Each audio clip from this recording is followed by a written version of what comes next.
اب اگر آپ اپنی زندگیوں میں سکھ چاہتے ہو تو نبی والی زندگی لاؤ۔ یاد رکھو، پیسوں سے گھر آباد نہیں ہوتے، پیسوں سے گھروں میں محبتیں نہیں آتی۔ میرے نبی والے اخلاق ہیں، میرے نبی والے رویے ہیں، میرے نبی والی تعلیم ہے جو انہوں نے سکھائی، جو انہوں نے بتائی۔ ماں کا درجہ بتایا۔ یہاں تو ماؤں کو کوئی پوچھتا کوئی نہیں، اسے سک رہے ہوتے ہیں۔ باپ کو کوئی پوچھتا کوئی نہیں، جس نے پہلے آ کے یہاں ان کی بنیاد رکھی اور ایک ایک کمرے میں 14 آدمیوں نے رہ کر یہاں بنیاد بنائی۔ آج وہ بوڑھا ہے اور اسے سک رہا ہے۔ میرے نبی نے فرمایا کاش میری ماں زندہ ہوتی۔ سنو سارے غور سے، مائیں بھی بیٹھی ہیں، بیٹے بھی بیٹھے ہیں، بیٹیاں بھی بیٹھی ہیں۔ کاش میری ماں زندہ ہوتی اور میں عشاء کی نماز کے مصلی پہ کھڑا ہوتا۔ عشاء کی نماز مسجد میں باجماعت، گھر میں نہیں، مسجد میں باجماعت، اور سورۃ فاتحہ شروع کر چکا ہوتا۔ الحمدللہ رب العالمین شروع کر چکا ہوتا، تو میرے گھر سے آواز آتی محمد، تو میں نماز توڑ کے کہتا اماں جی میں حاضر۔ ہاں میں حاضر، جاب جاب جاب، ٹائم کوئی نہیں، ٹائم کوئی نہیں، ٹائم کوئی نہیں۔ یہ ماں کا مقام بتایا۔ آپ جنت میں گئے تو آپ کو قرآن کی تلاوت سنائی دی۔ آپ نے فرمایا یہ کس کی تلاوت ہے؟ کہا جی نعمان بن حارثہ۔ تو اللہ کے نبی حیران ہوئے کہ نعمان بن حارثہ تو زندہ بیٹھا ہے، مدینے بیٹھا ہے، تو جنت سے جدی آواز کیوں جا رہی؟ یہ ہوا کے ذریعے سے آواز ٹریول کر رہی ہے۔ اگر ہوا کو نکال دیں تو یہاں 10 سپیکر لگاؤ، آواز نہیں جائے گی۔ تو 500 کلومیٹر کا غلاف ہے ہوا کا، اس کے اوپر ہوا نہیں ہے تو آواز بھی نہیں ہے، وزن بھی نہیں ہے، تو ساتوں آسمانوں کو چیر کر ایک آدمی کی تلاوت جنت میں سنائی جا رہی ہے۔ تو آپ نے پوچھا یہ اس کی کیا وجہ ہے؟ کہا جی ماں کی خدمت، ماں کی خدمت۔ ماں کی خدمت کیسی کرتے تھے؟ اپنی ماں کے لیے سالن خود بناتے تھے، آٹا گوندتے تھے، روٹی پکاتے تھے، اور سالن اور روٹی اٹھا کے ماں کے سامنے رکھتے تھے۔ وہ خود نہیں کھاتے تھے، اس کو لقمے بنا کے کھلاتے تھے، لقمے بنا کے کھلاتے تھے، اور اس کے کپڑے خود دھوتے تھے، اس کے سر میں تیل خود لگاتے تھے، اس کی جوئیں نکالتے تھے، ان کی کنگھی کرتے تھے۔ تو اللہ نے یہ مقام دیا کہ جنت میں ان کی آواز گونج رہی ہے۔ اپنی ماؤں کی قدر تمہیں پونڈ نہیں سکھائیں گے، تمہیں میرا نبی سکھائے گا، تمہیں میرا نبی سکھائے گا۔ باپ کی قیمت تمہیں تمہارا نبی سکھائے گا۔ آپ نے فرمایا باپ تمہارا جنت کا سب سے بڑا دروازہ ہے، اسے راضی کرو گے تو وہ دروازہ تمہارے لیے کھلے گا، اور اگر اسے راضی کیے بغیر مر گئے تو وہ دروازہ تم پہ کبھی بھی نہیں کھل سکے گا۔ ایک صحابی آیا، یا رسول اللہ میرا باپ جو میں کماتا ہوں اس کو بھی خرچ کر دیتا ہے، جو بیٹا الگ کمائے تو وہ باپ کو اجازت نہیں ہے۔ تو آپ نے کہا بلاؤ اس کو۔ جب اسے پتہ چلا کہ میرے بیٹے نے میری شکایت کی ہے، تو عرب شاعر لوگ تھے، اس نے دل ہی دل میں کچھ شعر کہے بیٹے کے گلے میں۔ تو جب وہ مسجد میں آیا تو جبریل آ گیا کہ یا رسول اللہ، اللہ فرما رہے ہیں اس کا آپ کیس بعد میں سنیں، اس سے کہیں پہلے وہ شعر سنائے جو زبان سے نکلے نہیں، کانوں نے سنے نہیں، عرشوں پہ اللہ نے سن لیے ہیں۔ تو آپ نے جب اس سے پوچھا، کہنے لگا اشہد انک رسول اللہ، یا رسول اللہ میں گواہی دیتا ہوں آپ اللہ کے رسول ہیں۔ اللہ کی قسم کچھ دکھ بھرے جذبات نے الفاظ کا روپ دھارا، لیکن وہ میری زبان پہ نہیں آئے، میرے دل میں آئے اور آ کے گزر گئے۔ آپ کے رب نے وہ بھی سن لی۔ آپ نے کہا اب اللہ کہتا پہلے وہ سنا پھر تیرا کیس سنوں گا۔ تو نے کہا جی میں نے کہا تھا غزوتک مولودا ومنتک یافیا تعل بما اجنی علیک وتنحل واذا ذاقتک بالسقم لم ابت لسقمک الا ساہرا اتململ کانی انا المتروک دونک بالذی ترکت به دونی فعینی تحمل تخاف الردى نفسی علیک وانها لتعلم ان الموت وقت مؤجل فلما بلغت السن والغاية التي إليها مدى ما فيك أؤمل جعلت جزائي غلظة وفظاظة كأنك أنت المنعم المتفضل فليتك إن لم تر حق أبوتي فعلت كما الجار المجابر يفعل فأوليتني حق الجوار ولم تكن علي بمال دون مالك تبخل۔ بیٹا جب تو پیدا ہوا تو میں نے اپنے لیے جینا چھوڑ دیا۔ ہر باپ یہی کرتا ہے، بیٹا جب تو پیدا ہوا تو میں نے اپنے لیے جینا چھوڑ دیا، جو کمایا تیرے لیے، جو بنایا تیرے لیے، پہلے تجھے کھلایا پھر خود کھایا، پہلے تجھے پلایا پھر خود پیا۔ جب تو بیمار ہو جاتا تھا تو ساری رات تیرے سرانے ہم دونوں ماں باپ تیرا پہرا دیتے تھے، اور ہر لمحے ہمیں ڈر لگتا تھا کہیں مر نہ جائے، کہیں مر نہ جائے، حالانکہ موت کا وقت تو مقرر ہے۔ پھر ایسا ہوا کہ عمر گزر سی گئی، میں بوڑھا ہوتا گیا، تو جوان ہوتا گیا، تیرا تنا سیدھا ہو گیا، میرا تنا جھک گیا، میرے ہاتھ میں لاٹھی آ گئی، تیرے پاؤں میں طاقت آ گئی، اور میرے سوچوں میں یہ بات آئی، جیسے میں بچپن میں اس کو انگلی پکڑ کے چلاتا تھا، کبھی کندھوں پہ بٹھاتا تھا۔ پوچھو جو یہاں قبروں میں پڑے ہوئے ہیں تمہارے ماں باپ کہ انہوں نے کتنے دھکے کھائے، یہاں میں تو 82 سے آ رہا ہوں، 42 سال ہو گئے ان ملکوں میں آتے ہوئے، کیسے کیسے انہوں نے مشقتیں برداشت کی اور تمہارے لیے راستے ہموار کیے۔ اور لیکن ایک دم میں نے کیا دیکھا کہ تیری آنکھیں ماتھے پر چلی گئیں، اور تو مجھے ایسے دیکھتا تھا جیسے میں تیرا نوکر ہوں اور تو میرا مالک ہے۔ میں نے اپنی ساری زندگی کے تصور کو جھٹلا دیا کہ ہاں واقعی میں اس کا نوکر ہوں، یہ میرا مالک۔ اگر میں باپ ہوتا تو میرے ساتھ یہ تو نہ کرتا، تو میرا حال ہی پوچھ لیتا، لیکن تو نے تو میرا حال پوچھنا بھی چھوڑ دیا۔ بہت دکھ بھرا ترجمہ ہے، میں کر نہیں سکتا، مجھے خود رونا آ رہا ہے، جذبات پہ قابو نہیں ہے۔ تو میرے نبی کی روتے روتے داڑھی آنسوں سے تر ہو کے یہ کرتا بھی بھیگ گیا، آپ اتنا روئے کہ آپ کی داڑھی اور آنسو ایسے کرتا بھیگ گیا۔ جب وہ خاموش ہوا تو آپ نے اس کے گریبان کو پکڑا، کہا اٹھ اور دفع ہو جا اور میری نظروں سے دور ہو جا، انت و مالک لابیک، تو اور تیرا سب کچھ تیرے باپ کا ہے۔ IIT نہیں سمجھائے گی ماں باپ کیا ہوتے ہیں، میرا نبی سمجھا رہا ہے ماں باپ کیا ہوتے ہیں، میرا نبی سمجھا رہا ہے کہ بیوی کا مقام کیا ہے۔ میرے نبی نے فرمایا کہ سب سے بہترین مسلمان وہ ہے جو بیوی کے ساتھ اچھا سلوک کرتا، اور آپ نے فرمایا میرا سلوک سب سے اچھا ہے اپنی بیویوں کے ساتھ، اور اظہار محبت کا حکم دیا کہ اپنی بیویوں سے محبت کا اظہار کرو، اور بیویاں اپنے خاوند سے محبت کا اظہار کریں، ایک تپ جائے تو دوسرا برداشت کرے، دوسرا تپ جائے تو پہلا برداشت کرے، اس سے گھروں میں خوبصورتی آتی ہے، پیسوں سے گاڑیوں سے گھر میں خوبصورتی نہیں آتی۔ آپ نے حضرت عائشہ چھوٹی عمر کے تھیں، ان کو آٹا گوندھ کے دیتے تھے اور لقمے بنا کر ان کو کھلاتے تھے، لقمے بنا کر ان کو کھلاتے، اور حضرت عائشہ سے فرمایا عائشہ انہ لیہون علی الموت ان اریتک زوجتی فی الجنہ، عائشہ مجھے جب سے پتہ چلا ہے تو جنت میں میری بیوی ہے، مجھے تو موت ہی اچھی لگنے لگ گئی۔ حالانکہ یہ اللہ کی قسم دلداری کے لیے تھا، جس نے اللہ کو دیکھ لیا ہو اس کے لیے عورت کی کیا حیثیت ہے، ہمیں سکھانے کے لیے تھا کہ ایک نازک رشتہ ہوتا ہے، سارے رشتوں میں سب سے اہم رشتہ خاوند اور بیوی کا ہے۔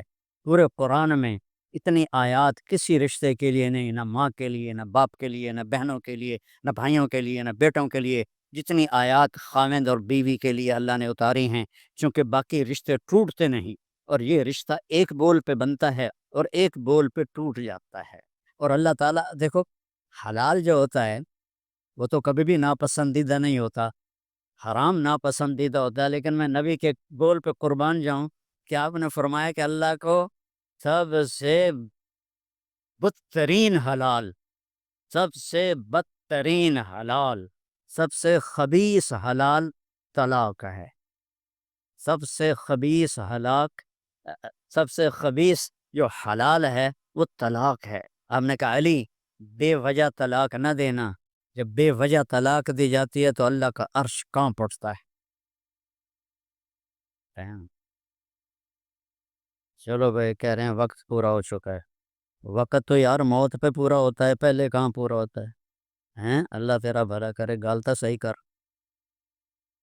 پھر آپ یہاں بہت مصروف ہیں، بیوی بھی جاب، خامد بھی جاب، اور کوئی ملاقات نہیں، کوئی بیٹھنا نہیں، تو آپ کی اولاد آپ کے ہاتھوں سے نکل جائے گی۔ اولاد آپ کا سب سے قیمتی سرمایہ ہے۔ اب ڈبل ڈبل جاب کر رہے ہیں، نہ کرو، سنگل جاب کرو، اپنے خرچے گھٹا لو، اپنا گھر چھوٹا کر لو، لیکن ڈبل جاب نہ کرو۔ مرنا بھی ہے، آگے بھی جانا ہے۔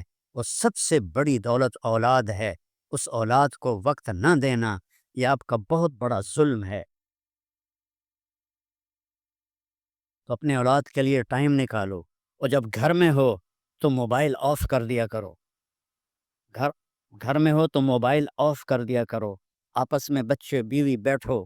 میں یہ نہیں کہتا ہوں کہ ان کو تقریریں سناؤ اور نصیحتیں، نہیں، پیار محبت کی باتیں کرو، تاکہ آپ کا اولاد میں ایک محبت کا رشتہ قائم ہو جائے، اور اس میں موبائل خبیث نہ چلے، کیونکہ یہ بڑا کتا ہے۔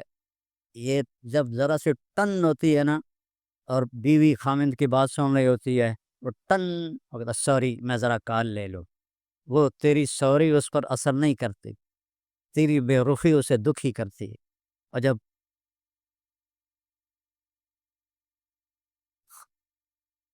خامد بات کر رہا ہو اور بیوی سن رہی ہو، اور ٹن سوری میرے پیارے میں ذرا کال لے لو، فٹے منہ، یعنی کال پہ فٹے منہ، تم پہ نہیں، تمہارے اندر درار پڑ جائے گی۔ تمہارا بچہ آتا ہے، تم ڈرامہ دیکھ رہی ہو، تم سے بات کرتا ہے، تم کہتی ہو ہاں کہو، کیا کہتے ہو؟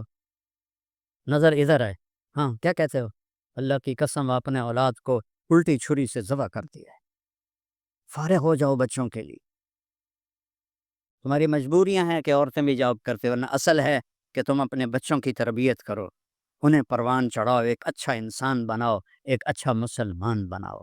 خامد کے ذمہ ہے کہ بیوی کو ایسا ذلیل نہ کرے، چونکہ ہم کسی کی بیٹی کو لے کر آتے ہیں، قربانی لڑکی دیتی ہے کہ ماں باپ بہن بھائی رشتے سب چھوڑ کے وہ اپنے خامد کے گھر آ جاتی ہے، پھر ان کے رحم و کرم پر ہوتی ہے، تو اس سے اچھا سلوک کرو۔ اب بیٹیوں سے کہتا ہوں کہ جب تم اس دوسرے کے گھر گئی ہو تو اس کے ماں باپ کو اپنے ماں باپ بنا لو۔ یہ ان رویوں سے زندگی خوبصورت بنے گی۔ آپ لندن رہنے سے زندگی خوبصورت نہیں بنا سکتے، دنیا کے کسی سوئٹزرلینڈ میں بھی جا کے زندگی خوبصورت نہیں بنا سکتے۔ زندگی کے خوبصورت میرے نبی کا طریقہ ہے، میرے نبی کا طریقہ ہے، میرے نبی کا طریقہ ہے، اس کو اپناؤ بھائیو۔ اب میں 1 گھنٹے کی بعد میں انہوں نے مجھے پٹھی گال بھی سنا تھی، ٹائم پورا ہو گیا میرا، تو میں آپ کو 1 گھنٹے میں نبی کی زندگی کیا سمجھا؟ جس کی تعریفیں اللہ کرے، جس کی تعریف اللہ کرے، لا اقسم بہذا البلد وانت حل بہذا البلد، اس کا ایک ترجمہ ہے جو مشہور ہے کہ میں قسم کھاتا ہوں اس شہر کی، اس شہر میں آپ ہیں، لیکن اس کا ایک ترجمہ میں اور کرتا ہوں، لا اقسم قسم کھائی جاتی ہے چیز کی طاقت بڑھانے کے لیے، ویلیو بڑھانے کے لیے۔ اللہ کہہ رہا لا اقسم بہذا البلد، میرے محبوب جس شہر میں آپ ہوں وہاں مجھے قسم اٹھانے کی ضرورت ہی نہیں، آپ کا اپنا وجود ہی وہاں سب کچھ ہے، وہاں مجھے قسم اٹھانے کی ضرورت نہیں۔ قرآن پڑھو، اپنے نبی کی زندگی پڑھو، اپنے بچوں کے لیے ٹائم نکالو، اپنی ذات کے لیے ٹائم نکالو، ڈبل جابیں چھوڑ دو، خرچے نیچے لے آؤ، گھر چھوٹے لے آؤ، ہر چیز ادھار، ہر چیز ادھار، اپنے آپ کو اس سے بچاؤ تاکہ آپ کو اپنے لیے وقت ملے، بچوں کے لیے وقت ملے، ماں باپ کے لیے وقت ملے، بہن بھائیوں کے لیے وقت ملے۔